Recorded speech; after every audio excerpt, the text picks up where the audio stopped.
Ben Labadie here, and I am with Emily Robert, and we are at the Blenheim Youth Centre. And this is the first campaign stop on the volunteer pledge drive that I'm doing that will wrap up April 4th.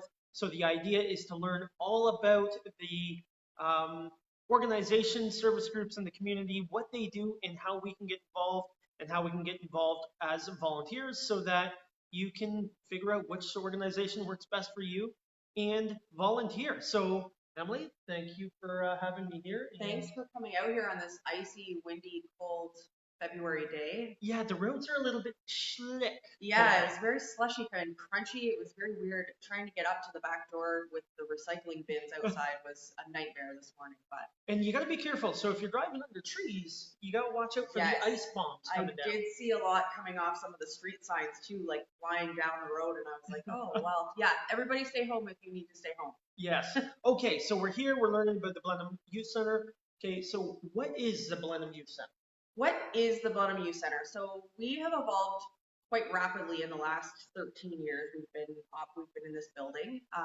We offer after-school programming for youth 10 to 18. So people say, well, what does that mean? Well, it can be anything. We do board games, we do cards, we do cooking, we have a guitar program, we do arts and crafts, we have pool tables, foosball, Xbox, Netflix, you name it. Whatever youth are into, whatever they want to do, any trends that we see, we have a lot of good feedback from our students within the school district. So we basically can do anything.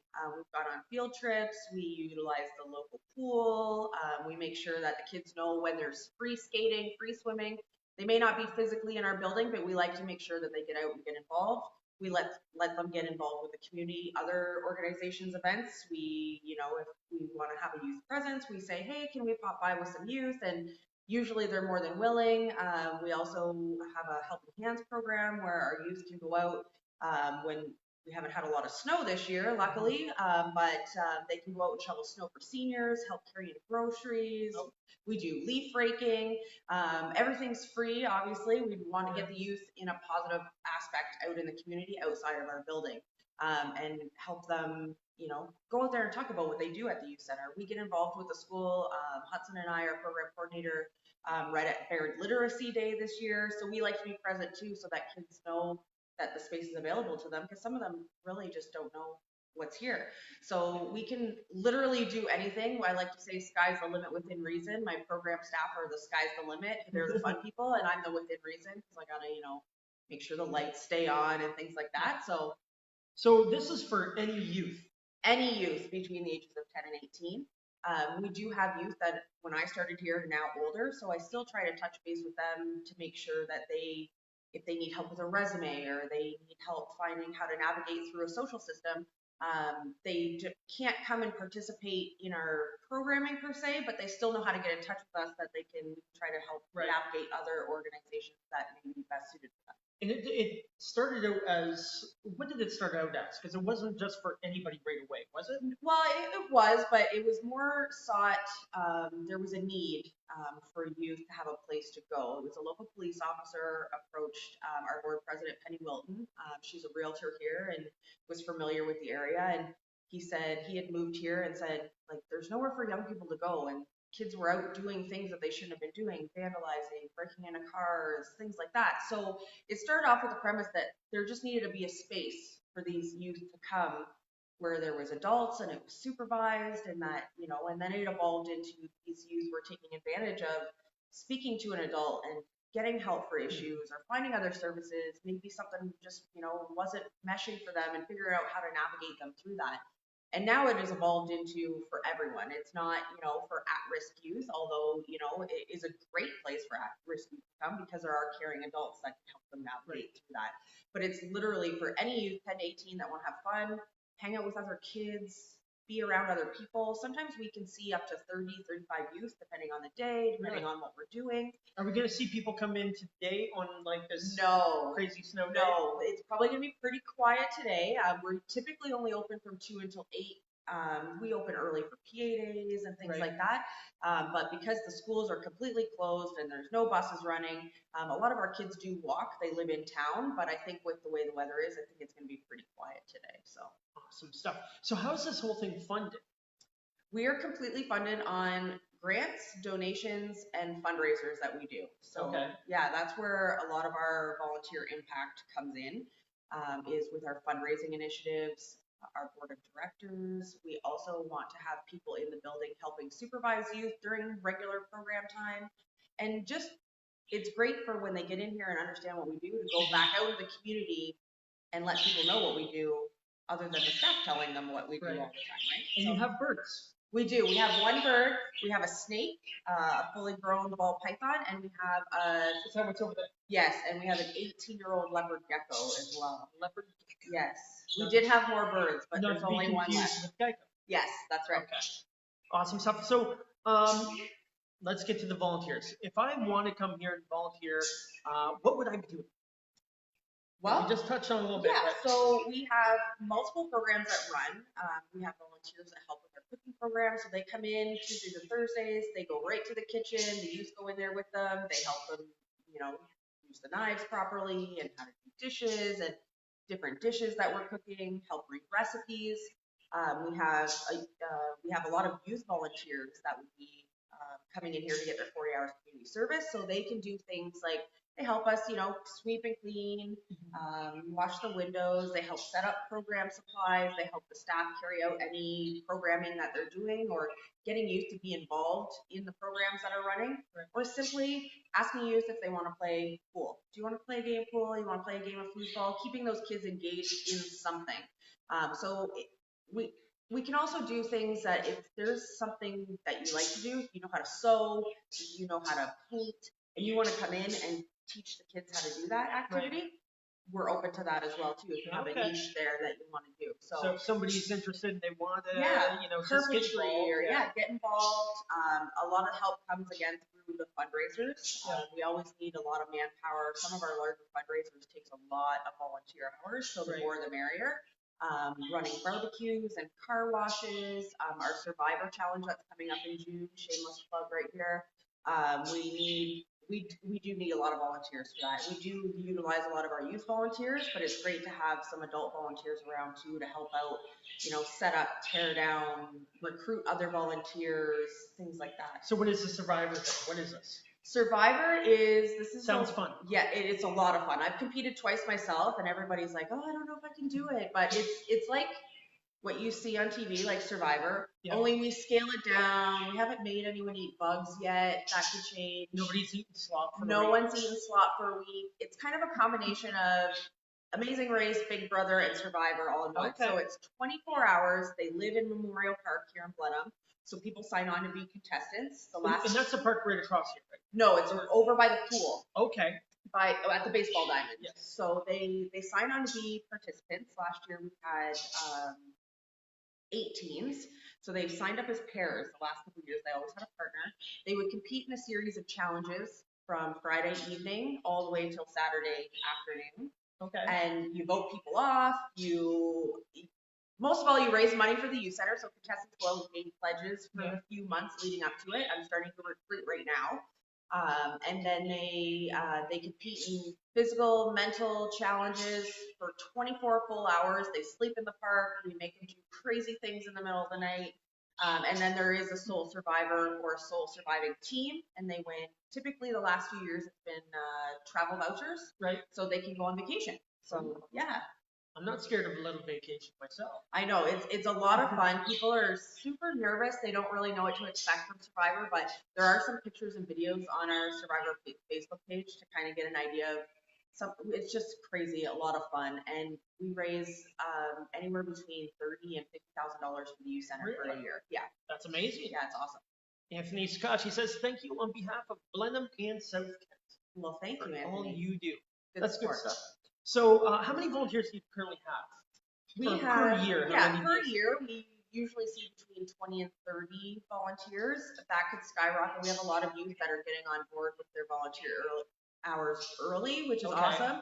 In previous years, I've had a lot of youth coming to me at the last minute, like, I need to graduate and I Right. need all my hours. So they're really on top of it this time around. So that's really awesome. So we can see, anywhere between 40 and 50. Plus we have our board of directors and all those little outside volunteers that kind of, pop up, and we have parents that come by that will, just stick around if they need help with anything, selling raffle tickets, like simple things like that. So we can see a lot of volunteers here. Awesome stuff. Do you see a lot of people that have used the center and then come back to do their hours? I do have a handful. A lot of my early 20s that are just now getting out of utilizing the center, they're working a lot, so we don't see them too often, but they're always coming by and like, oh, what's going on? They're still very invested.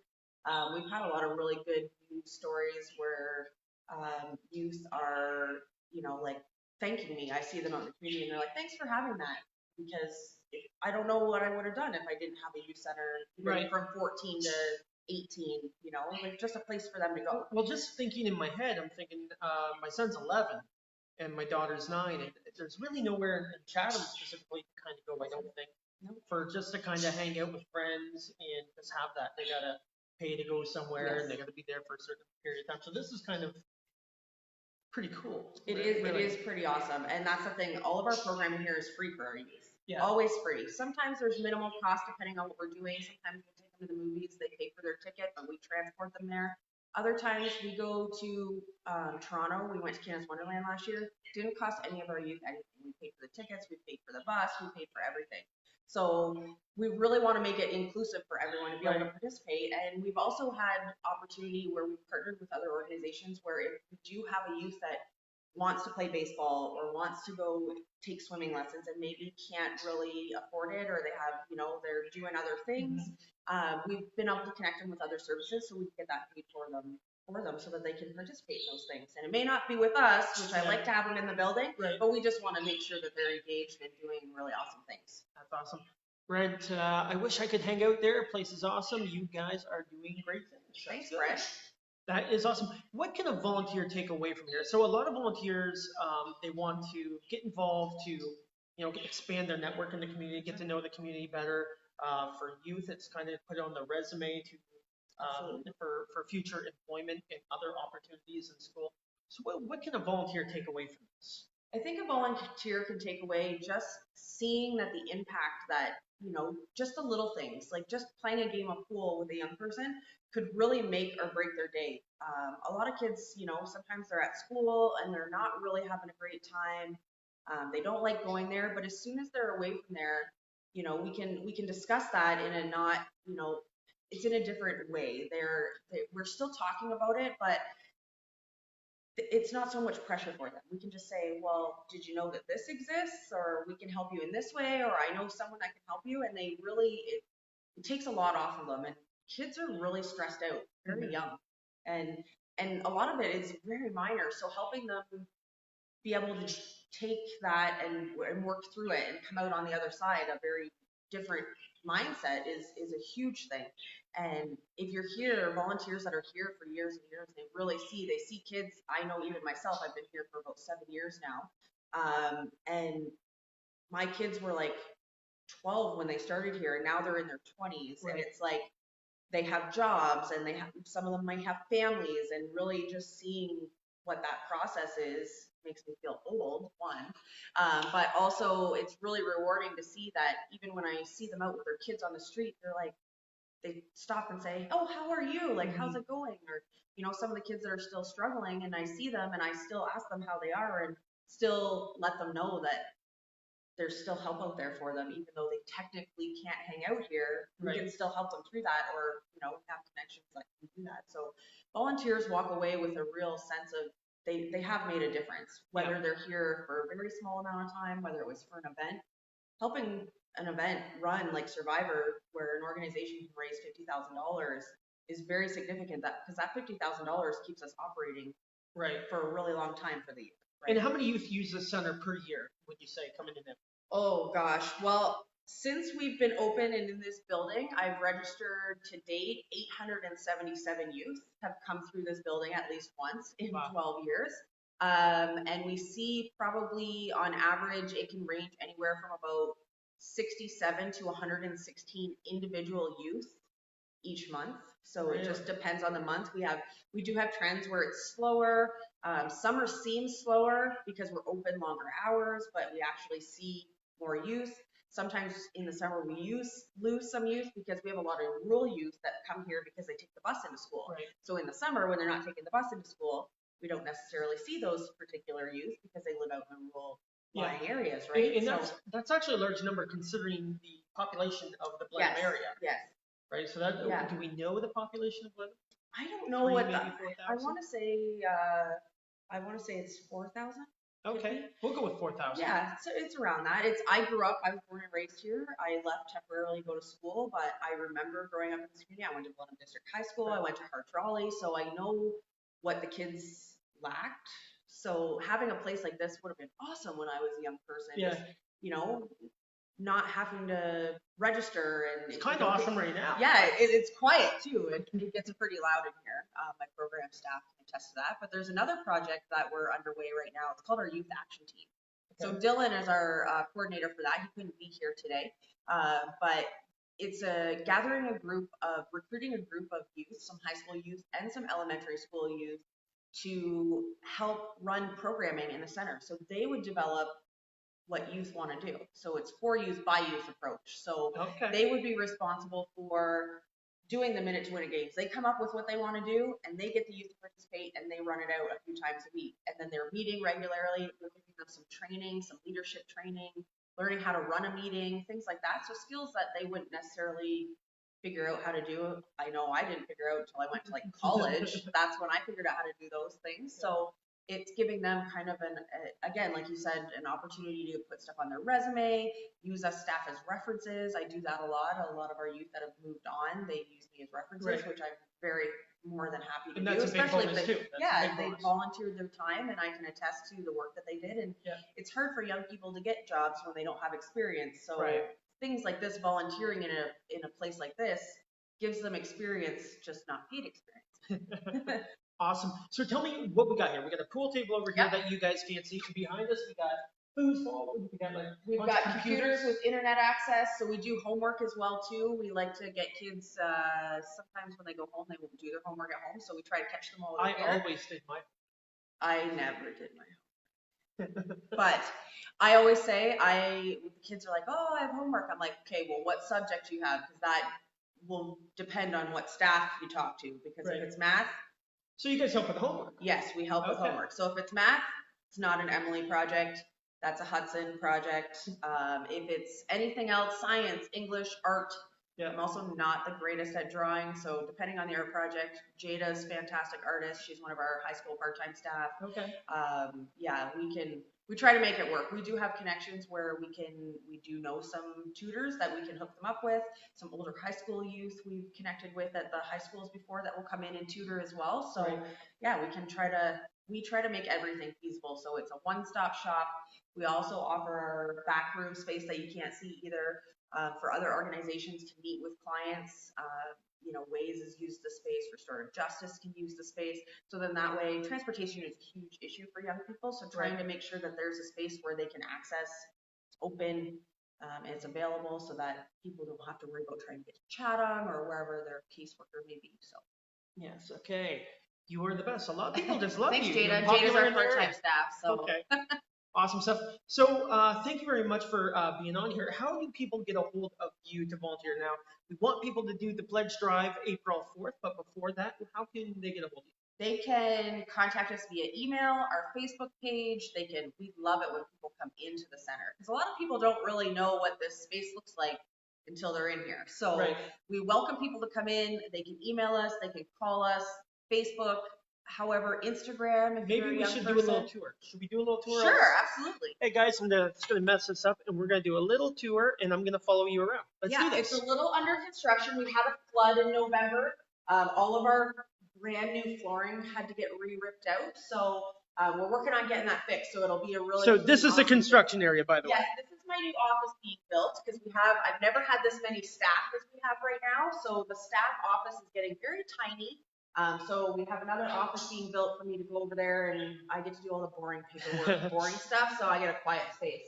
But yeah, we have Xbox, or PlayStation now, I guess. We have air hockey. What's the bird's name? Mustard, I believe that's the last one that's named. My Mustard. kids named them. There used to be 6 birds, now there's only one. Our snake's over there hiding, our leopard gecko. We have. Let's take a look at this leopard gecko. He's kind of hiding a little bit, but it's very cold for the lizards. This is what we do. There he is. Wow. Yeah. So he's like 19 years old. He's not going to snap your finger no, off, is he? He's very nice. Okay. He's very gentle. Our snake gets held too. He likes to hide. Yeah, we're going to pass on the snake. He's cold right now, so he likes to hide. But yeah, we have a canteen area where we can, we do supply it with chocolate bars, chips, pop that you can purchase. It just self-sustains itself. But our kitchen, which is a little torn apart, is the best part. This is the best part. Because we do all the good cooking and food stuff. But we have a full kitchen. Oh, geez, not messing around. Yeah, it's big. Full kitchen. We do all kinds of things. We host, at Christmas time, we host family Christmas. So all the youth can bring their families, their aunts, their uncles, and grandparents, and we usually feed about 100 people. Really? We line them up in here, and we do the board of directors supplies all the food, and we cook it, and we have a little library there. So if you want to read, or if they're looking for something to do, we can do that. Board games, we have so many board games. Pool table. We have another TV, Netflix. Sometimes the kids will bring their own consoles, and they have like Fortnite battles against each other. Fortnite battles. I heard this is popular. Yeah, I'm not a video gamer. Usually, when I started here, Call of Duty was popular, and the youth wanted me to play one day, and I got them all killed really quick, so then I wasn't allowed to play anymore after that. So they don't ask me to play video games very often, but Mario Kart is super popular. We like some Mario Kart around here. But, awesome. yeah, and when it's nice outside, unlike today, we also have a basketball court and a volleyball court out back. So we can do all kinds of fun stuff outside all summer. We do relay races and build sand castles and water balloon fights and all kinds of stuff. So there's a whole lot of fun happening here. Yes, always fun. Okay, I'm going to flip this back around to us, and we're going to wrap this up here. So, hey guys, you got the tour, you got to learn about the Blenheim Youth Centre, and you're going to throw some contact information somewhere in this post. Absolutely, I can put it in the comments. Yeah. So I appreciate you guys watching and sharing and hitting the like button, asking questions, and getting involved in the volunteer thing. And again, this is the first campaign stop, so thank you for being the first. Yeah, no problem. For the volunteer pledge drive. It's going to take place April 4th. So thank you very much. Awesome. Thanks for coming out. Everyone's welcome to stop by. We usually have open houses sometimes in the summer too, and we welcome everyone to come and check it out. Yes. So thank you guys very much, and talk to you guys later. See you.